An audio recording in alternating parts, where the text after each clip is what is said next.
প্রথমেই দেখে নেব আজকের 50টি তাজা খবর। শুরুতেই শিরোনাম। মুখ্যমন্ত্রীর দরবারে পার্ক স্ট্রিটে ফুটপাতে দুধ গরম করা সেই মহিলা মমতার চক্করে যাননি, প্রাক্তনকে খোঁচা বর্তমানের।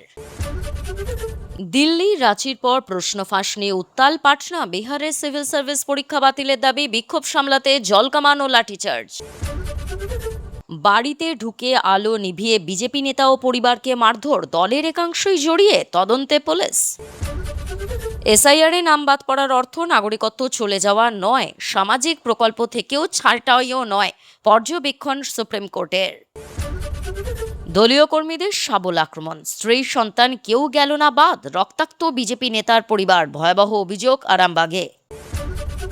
দুর্নীতির বিরুদ্ধে জিরো টলারেন্স, প্রমাণ পেলেই অ্যাকশন, নেতা কর্মীদের ফের হুঁশিয়ারি শ্রমিকের। তৃণমূল আমলে জমি দখল, ফেরত চাওয়ার বিজেপি কর্মীর উপর হামলা, আহত 5। মালদহের 25 রেস্তোরাঁয় খাদ্য সুরক্ষা দফতরের আচমকা হানা, মিলল পচা খাবার, কড়া ব্যবস্থার বার্তার ডিএমের। অন্নপূর্ণার টাকা নিয়ে বিক্ষোভের জের, মহিলাসহ গ্রেফতার 3, সরকারি কর্মীদের হেনস্থার অভিযোগে অ্যাকশন।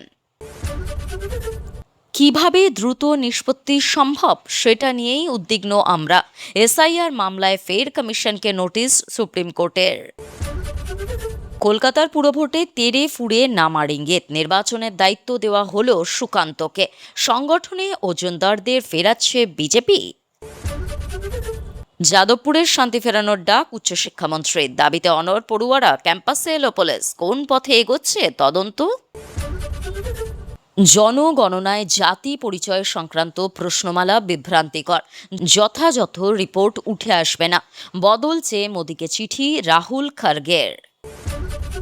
টিএমসিপির প্রতিষ্ঠা দিবস, শর্ত সাপেক্ষে 2 গোষ্ঠীকেই সভার অনুমতি হাইকোর্টে, তবে মেয়র রোডে নয়, বলে দিল বিকল্প জায়গা। দলবদল নিয়ে অভিষেকের করা মামলায় সুদীপ কাকলিদের নোটিশ সুপ্রিম কোর্টের, বক্তব্য জানাতে হবে 20 সাংসদকেই। কুত্তা ওয়াকে হাজার, বিতর্কিত মন্তব্যে উত্তাল পাটনা, ঝাড়খণ্ডের পরে বিহারে পিএসসির প্রশ্ন ফাঁসের অভিযোগ, ছাত্র আন্দোলন ভাঙল ব্যারিকেড। 972টি গ্রাম গ্রাস করে এগিয়ে আসছে ঘূর্ণিঝড় নারা, আগামী 48 ঘন্টা এই এলাকাগুলিতে চলবে তাণ্ডব, ভারী বৃষ্টির সতর্কতা। আরাবুলের প্রাক্তন সঙ্গীরা এখন নওসাদের পাশে, ডেপুটেশনের আড়ালে সংগঠন বৃদ্ধির চেষ্টা বিধায়কের, ভাঙড়ের রাজনীতির নতুন সমীকরণ। নভেম্বরেই পুরভোট, কলকাতা পুরসভা নির্বাচনের প্রস্তুতি গেরুয়া শিবিরের, বিধায়কদের নিয়ে বৈঠকের রাজ্য বিজেপি। 31 আগস্ট পেরোলেও কি চাকরি থাকবে যোগ্য শিক্ষকদের? 26,000 চাকরি বাতিল মামলায় নতুন নির্দেশ সুপ্রিম কোর্টের।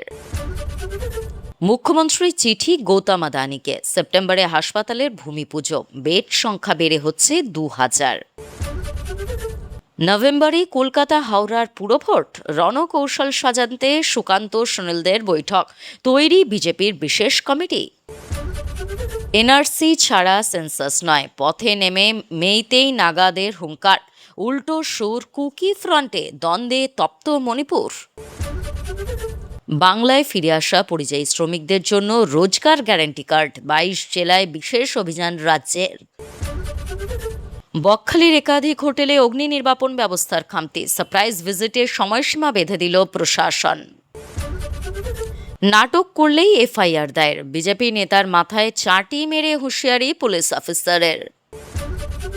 রোজগারের ধান্দায় বিজেপিতে যোগ দেওয়া যাবে না, সুবিধাবাদীদের সাফ বার্তা সুকান্তর। চিনি পেঁয়াজ থেকে শাক সবজির মূল্য বৃদ্ধি, কালো বাজারে রুখতে জেলায় জেলায় অভিযান ইডির। হিন্দু শরণার্থীদের নাগরিকত্ব দেব, মুসলিম অনুপ্রবেশকারীদের ঘাড় ধাক্কা, সীমান্ত সুরক্ষায় প্রথম কাজ মুখ্যমন্ত্রী। মুখ্যমন্ত্রীর হুঁশিয়ারির পরেই যাদবপুরে সাফাই অভিযান, মোছা হবে দেশবিরোধী দেওয়াল লিখন।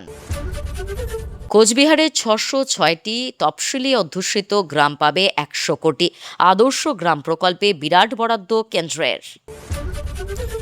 দাপুটে শাহজাহান এখন গুটিয়ে কেঁচো, ঘনিষ্ঠ তৃণমূল নেত্রীকে ডিম থেরাপি জনতার। নবাবের জেলাতেও টুলুর 200 কোটির সাম্রাজ্যের জাল ছড়িয়ে, বড় সূত্রের খোঁজে পুলিশ। বিবেকানন্দের পোস্টার ছেঁড়া, এবিভিপির পতাকা পায়ে মারানো, গ্রেফতার টিএমসিপির 2 সদস্য। বৃহস্পতিবার রাতে আকাশে বিরল ব্লাড মুন, পূর্ণিমা চাঁদের 96% অংশই ঢাকবে। চন্দ্রগ্রহণ কিভাবে দেখবেন জানুন। আবার প্যারোলে ছাড়া পেলেন ধর্ষক রাম রহিম, চলতি বছরে 3 বার, 6 বছরের জেলের বাইরে 457 দিন। রাতে কামড়ে দিয়েছে স্ত্রী, সোজা এসএসকেএমের স্বামী, চিকিৎসকের পরামর্শ বউয়ের থেকে দূরে থাকুন। আসছি বিস্তারিত খবরে। শুভেন্দুর অভিযোগ, মমতা ওই ফুটপাতবাসীকে টাকা দিয়ে বিজেপির বিরুদ্ধে কথা বলতে বলেছিলেন। মুখ্যমন্ত্রীর কথায় মমতা বন্দ্যোপাধ্যায় লোক পাঠিয়ে বলছেন, টাকা নাও বিজেপির বিরুদ্ধে বলো।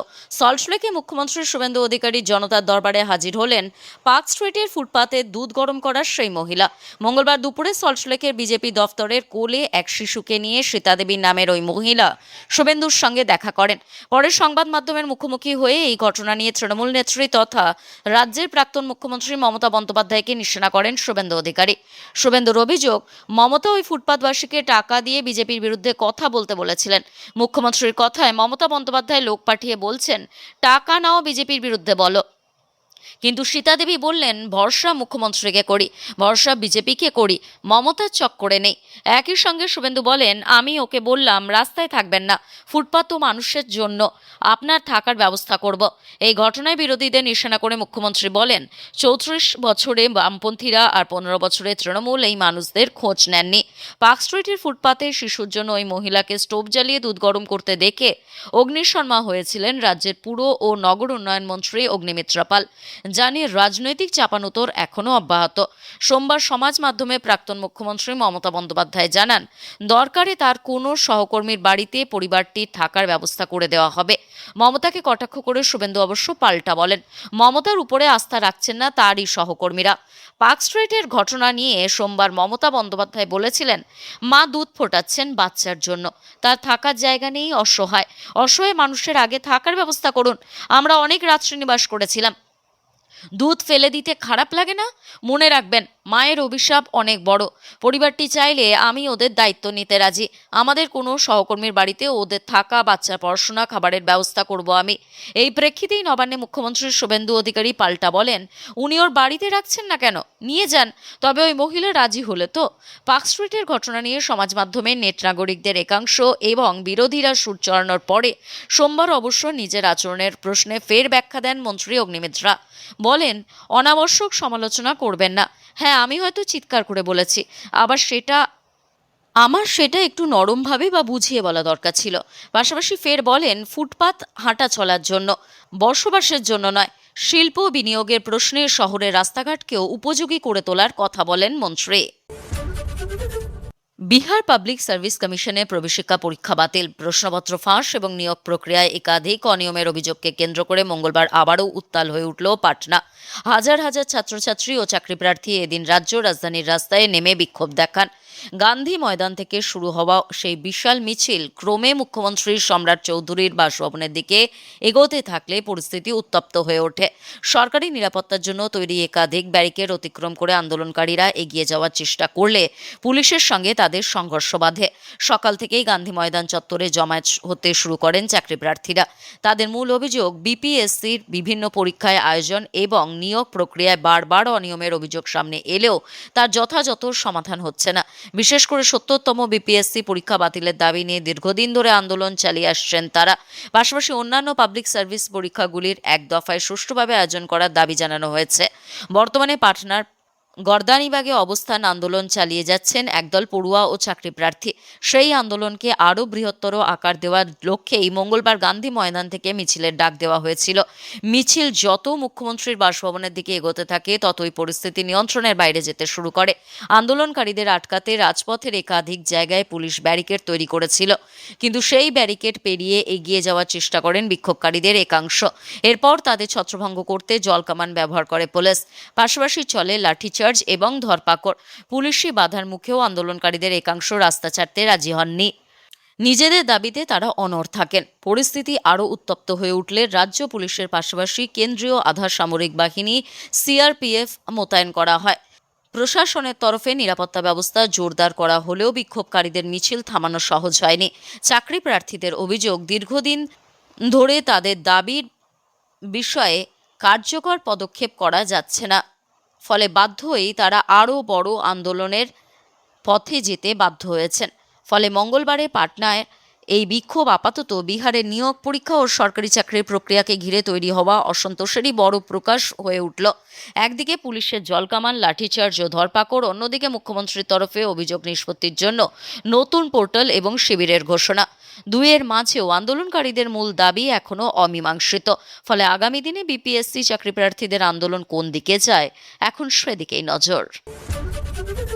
গোষ্ঠীদ্বন্দ্ব কমাতে শৃঙ্খলা মেনে কাজ করার বার্তা দিচ্ছেন নেতৃত্ব, কিন্তু রাজ্যের বিভিন্ন জায়গায় বিজেপির নিচুতলার গোষ্ঠীদ্বন্দ্বের খবর আসছে। সেই একই ঘটনা এবার দেখা গেল হুগলির তারকেশ্বরে। এলাকার বিজেপির নেতা ও তার পরিবারকে গভীর রাতে বাড়িতে ঢুকে মারধর করার অভিযোগ উঠল। রাতে বাড়িতে আলো নিভিয়ে তাণ্ডব চালানো হয়। বিজেপির অন্য গোষ্ঠী ওই হামলা চালিয়েছে বলে অভিযোগ। সোমবার রাতে এই ঘটনা ঘটেছে। আরামবাগ সাংগঠনিক জেলা সহ সভাপতি গণেশ চক্রবর্তীর বাড়ি চাপাডাঙ্গা কলেজ রোড স্কুলপাড়া এলাকায়। গণেশ চক্রবর্তীর স্ত্রী মিতা চক্রবর্তী, তিনি তারকেশ্বর 4 নম্বর মণ্ডলের সম্পাদক। সোমবার গভীর রাতে ওই বাড়িতেই হামলা চালায় একদল দুষ্কৃতী। স্বামী স্ত্রীকে বেধড়ক মারধর করা হয়েছে। শুধু তাই নয়, দম্পতির নাবালক ছেলে মাথাও ফাটিয়ে দেওয়া হয়েছে বলে অভিযোগ। বিজেপির অন্য গোষ্ঠী এই হামলা চালিয়েছে বলে অভিযোগ। খবর পেয়ে ঘটনাস্থলে যায় তারকেশ্বর থানার পুলিশ। আক্রান্তদের উদ্ধার করে হাসপাতালে নিয়ে যাওয়া হয়। প্রাথমিক চিকিৎসার পর তাদের ছেড়ে দেওয়া হয়েছে। আক্রান্ত বিজেপি নেতা গণেশ চক্রবর্তী জানিয়েছেন, যারা হামলা চালিয়েছে তাদের কয়েকজনকে তিনি চেনেন, তারা বিজেপিরই লোক। কিন্তু কেন এই হামলা? তারকেশ্বর পুরসভার প্রাক্তন চেয়ারম্যান উত্তম কুণ্ডুর দুর্নীতির বিরুদ্ধে তিনি সরব হয়েছিলেন। উত্তম গ্রেফতারও হয়েছেন। গণেশ চক্রবর্তীর এলাকায় আদি বিজেপি বলেই পরিচিত। এদিকে গত কয়েক মাসে অনেকেই বিজেপি করছেন। আদি বিজেপি বলেই কি নব্যদের এই হামলা? সেই প্রশ্ন উঠেছে। থানায় অভিযোগ হয়েছে এই হামলার বিরুদ্ধে। পুলিশ তদন্ত চালাচ্ছে। গত শুনানিতে নির্বাচন কমিশনের কাছে সুপ্রিম কোর্ট জানতে চেয়েছিল ট্রাইব্যুনালে কত আবেদন জমা পড়েছে, কত নিষ্পত্তি হয়েছে, বাকি নিষ্পত্তি করতে কত সময় লাগবে। পশ্চিমবঙ্গে এসআইআর ট্রাইব্যুনালে কত আবেদন জমা পড়েছে, কত নিষ্পত্তি হয়েছে, কতজনের নামই বা অন্তর্ভুক্তি হয়েছে, নির্বাচন কমিশনের কাছে বিস্তারিত তথ্য চাইল সুপ্রিম কোর্ট।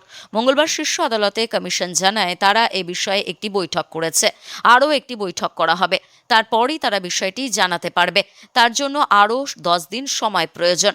মঙ্গলবার মামলার শুনানি হয় প্রধান বিচারপতি সূর্যকান্ত মিশ্র, বিচারপতি জয়মাল্য বাগচি এবং বিচারপতি ভি মোহনার বেঞ্চে। উল্লেখ্য, গত শুনানিতে নির্বাচন কমিশনের কাছে সুপ্রিম কোর্ট জানতে চেয়েছিল ট্রাইব্যুনালে কত আবেদন জমা পড়েছে, কত নিষ্পত্তি হয়েছে, বাকি নিষ্পত্তি করতে কত সময় লাগবে। তখন আদালতের কাছে আরও সময় চেয়ে নেন কমিশনের আইনজীবী। শীর্ষ আদালতের পর্যবেক্ষণ, এসআইআর প্রক্রিয়ায় নাম বাদ যাওয়ার অর্থ নাগরিকত্ব যাওয়া নয়, সামাজিক প্রকল্পের সুবিধা থেকে বঞ্চিত হওয়া নয়। এই প্রেক্ষিতেই প্রধান বিচারপতির নির্দেশ, কমিশনকে হলফনামা জমা দিয়ে জানাতে হবে মোট কত নাম অন্তর্ভুক্তির জন্য আবেদন করা হয়েছে আর মোট কত নাম বাদ দেওয়ার জন্য আবেদন করা হয়েছে।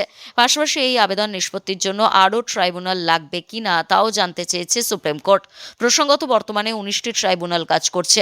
উল্লেখ্য, এ বিষয়ে তথ্যের অধিকার আইনে একটি মামলা হয়েছিল। সেই আরটিআই এর তথ্য অনুযায়ী এখনো পর্যন্ত 38,10,000 আবেদন জমা পড়েছে ট্রাইব্যুনালে। অন্যদিকে তালিকা থেকে নাম বাদ যাওয়ার পর পুনর্বহালের জন্য মাত্র 7 লক্ষ ভোটার আবেদন জানিয়েছেন। ট্রাইব্যুনালে বাকি 31 লক্ষের বেশি আবেদন করেছে নির্বাচন কমিশন নিজেই। মামলাকারীদের অভিযোগ ছিল, কত আবেদনের নিষ্পত্তি হয়েছে, সব নিষ্পত্তি করতে কত সময় লাগবে, এর কোনো তথ্যই প্রকাশ করা হচ্ছে না। তবে মঙ্গলবার শীর্ষ আদালতে মামলাকারীদের আইনজীবী ফিরদৌস সামিম এবং বিকাশ রঞ্জন ভট্টাচার্য আর্জি জানান, আগে ওই 7 লক্ষ আবেদনের নিষ্পত্তি হোক।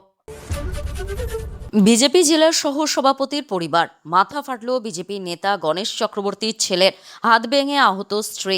দাবি বিজেপি আরামবাগ সাংগঠনিক জেলা সহ সভাপতি গণেশ চক্রবর্তীর। 4 তারিখের পর প্রশাসনকে বলেছি যথাযথ ব্যবস্থা নিতে, জানিয়েছেন বিজেপি জেলা সভাপতি সুশান্ত বেরা। বিজেপি নেতা গণেশ চক্রবর্তী জানান, কাল রাতে হঠাৎ করে আমার বাড়িতে হামলা, আমার নাম করে চিৎকার। তারপরেই সবাই আমরা বেরিয়ে আসি। ততক্ষণে গেট ভেঙে ওরা ঢুকে পড়ে। তারপরেই শাবল দিয়ে আমার স্ত্রীর হাতে মারে।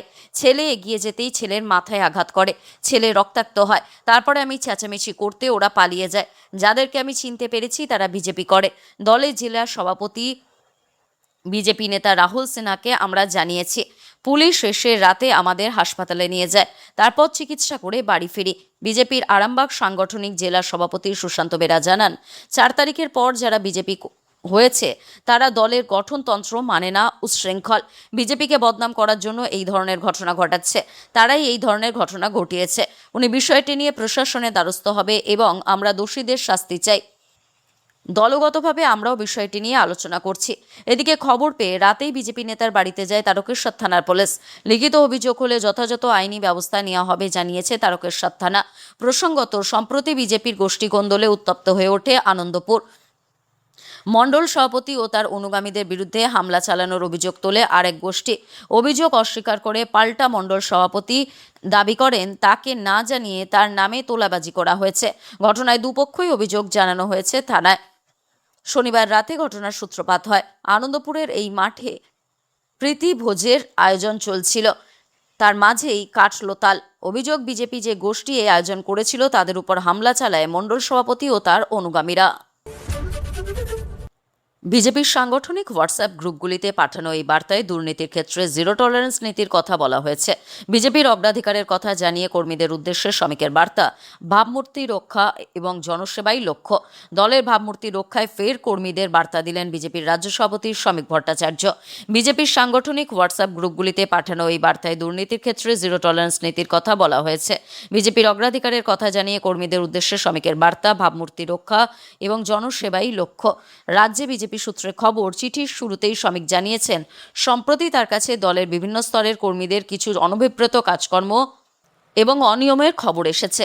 এই প্রসঙ্গে শ্রমিক দলের অবস্থান স্পষ্ট করে দিয়ে জানিয়েছেন, দলীয় নীতির বাইরে গিয়ে কোনো ব্যক্তি যদি অনৈতিক বা দুর্নীতির কাজের সঙ্গে যুক্ত হন, দল কখনোই তার দায়ভার নেবে না। দলের কর্মীদের মূলত তিনটি বার্তা দিয়েছেন শ্রমিক। সেগুলি হলো: 1. দুর্নীতি বা অপকর্মের প্রমাণ মিললেই যে কোনো দলীয় পদাধিকারীর বিরুদ্ধে কঠোর আইনি এবং সাংগঠনিক পদক্ষেপ করা হবে। 2. দলের ভাবমূর্তি এবং পুরনো কর্মীদের দীর্ঘদিনের ত্যাগ যাতে ক্ষুণ্ণ না হয় সে বিষয়ে সতর্ক থাকতে হবে। 3. কর্মীদের দায়িত্বে থাকার স্মরণ করিয়ে বলা হয়েছে, মানুষের আস্থা বজায় রেখে স্বচ্ছতার সঙ্গে কাজ করতে হবে প্রত্যেককে। রাজ্যে দুর্নীতি, তোলাবাজি নিয়ে কঠোর অবস্থান নেওয়ার কথা জানিয়েছে শুভেন্দু অধিকারীর সরকার। অভিযোগ, পালাবদলের পরেও তোলাবাজির রোগ যায়নি। অনেক বিজেপি নেতা নেত্রী তোলাবাজির সঙ্গে যুক্ত, এমন অভিযোগও উঠছে। তোলাবাজি রুখতে এর আগেও কড়া বার্তা দিয়েছিলেন শ্রমিক। গত 1 আগস্ট 15 দিনের সময়সীমা বেঁধে দিয়ে তিনি হুঁশিয়ারি সুরে বলেছিলেন, শুধরে যান, নয়তো বুঝিয়ে দেওয়া হবে বিজেপি কি জিনিস।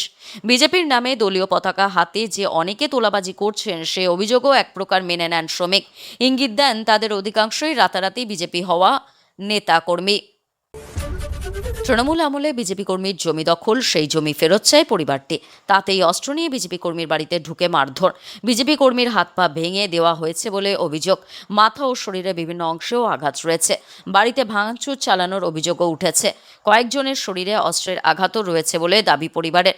মঙ্গলবার সকালে ঘটনাটি ঘটেছে দেগঙ্গায় মাটিকুমড়ায়। পুলিশ জানিয়েছে, অভিযোগের ভিত্তিতে তদন্ত শুরু হয়েছে। দেগঙ্গার মাটিকুমড়ার বাসিন্দা আবু খায়ের মণ্ডল, তিনি বিজেপি কর্মী।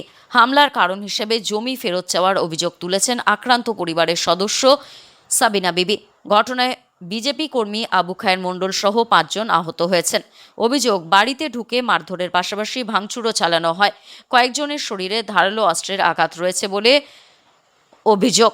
আহতদের প্রথমে বিশ্বনাথপুর গ্রামীণ হাসপাতালে ভর্তি করা হয়, পরে তাদের বারাসাত সরকারি মেডিকেল কলেজ হাসপাতালে স্থানান্তরিত করা হয়। সাবিনা বিবির কথায়, তৃণমূলের ক্ষমতায় থাকাকালীন আমাদের জমি জোর করে দখল করা হয়েছিল। পালা বদলের পর জমি ফেরত চাওয়াতেই আমাদের উপর হামলা হয়েছে। ঘটনার পিছনে রাজনৈতিক প্রতিহিংসার সম্ভাবনাও দেখছে বিজেপি। দলের নেত্রী দীপিকা চট্টোপাধ্যায় বলেন, রাজনৈতিক প্রতিহিংসার কারণেও হামলা হয়ে থাকতে পারে। অভিযুক্তদের দ্রুত গ্রেফতার ও শাস্তি চাই। মালদহের রেস্তোরাঁগুলিতে কড়া নজরদারি জেলা প্রশাসনে। জনস্বাস্থ্যের স্বার্থে এবং সাধারণ মানুষের পাতে পরিবেশিত খাবারের মান বজায় রাখতে হঠাৎই জেলার 25টি নামিদামি রেস্তোরাঁয় হানা দিলেন খাদ্য নিরাপত্তা বিষয়ক আধিকারিকেরা। পরিদর্শনের সময় এক নামী রেস্তোরাঁর রান্নাঘরের অস্বাস্থ্যকর পরিবেশ ও পচাবাসী খাবার মেলায় তীব্র চাঞ্চল্য ছড়িয়েছে। জেলা প্রশাসন সূত্রে খবর, মালদহ শহর ও সংলগ্ন বিভিন্ন এলাকায় 25টি রেস্তোরাঁয় এই বিশেষ অভিযান চালানো হয়। এই তল্লাশি অভিযানের সময় মালদহ শহরের কোনি মোড় এলাকার পরিচিত রেস্তোরাঁ আমি বাঙালিতে পৌঁছান খাদ্য নিরাপত্তা আধিকারিকেরা। দেখা যায় চরম নোংরা ও অস্বাস্থ্যকর পরিবেশে তৈরি হচ্ছে খাবার। শুধু তাই নয়, রান্নাঘরে মজুদ রাখা হয়েছে পচা ও খাওয়ার অযোগ্য নানা সামগ্রী। সঙ্গে সঙ্গে সেখান থেকে একাধিক খাবারের নমুনা সংগ্রহ করেন আধিকারিকেরা। সংগৃহীত এই সমস্ত নমুনা অনুমোদিত গবেষণাগারে পরীক্ষার জন্য পাঠানো হচ্ছে। খাদ্য সুরক্ষা আধিকারিকদের স্পষ্ট বার্তা, ল্যাবরেটরি রিপোর্ট ও পরিদর্শনের তথ্যের ভিত্তিতে অভিযুক্ত রেস্তোরাঁর বিরুদ্ধে খাদ্য নিরাপত্তা আইনের সমস্ত প্রযোজ্য ধারায় কড়া আইনি পদক্ষেপ নেওয়া হবে। নিয়ম অনুযায়ী নিয়মভঙ্গকারী প্রতিষ্ঠানের বিরুদ্ধে নমুনা সংগ্রহ ও আইনি নোটিশ পাঠানোর পূর্ণ অধিকার রয়েছে এই টিমটির। এই ঘটনার পর জেলাবাসীকে আশ্বস্ত করে কড়া বার্তা দিয়েছেন মালদহের জেলা শাসক রজনবীর সিং কাপুর। তিনি সাফ জানিয়ে দেন, জনস্বাস্থ্যের সঙ্গে কোনোভাবেই আপোষ করা হবে না। নোংরা পরিবেশে খাবার তৈরি বা সাধারণ মানুষকে পচা, বাসি, অস্বাস্থ্যকর খাবার পরিবেশন করলে কঠোর ব্যবস্থা নেওয়া হবে। মানুষের স্বাস্থ্য নিয়ে ছিনিমিনি খেললে কাউকে রেয়াত করা হবে না। একই সুরে সুর মিলিয়েছেন অতিরিক্ত জেলাশাসক অনিরুদ্ধ নন্দী। তিনি বলেন, রেস্তোরাঁগুলিতে স্বাস্থ্যবিধি মেনে চলা বাধ্যতামূলক। এই ধরনের অতর্কিত পরিদর্শন অভিযান আগামী দিনেও চলবে।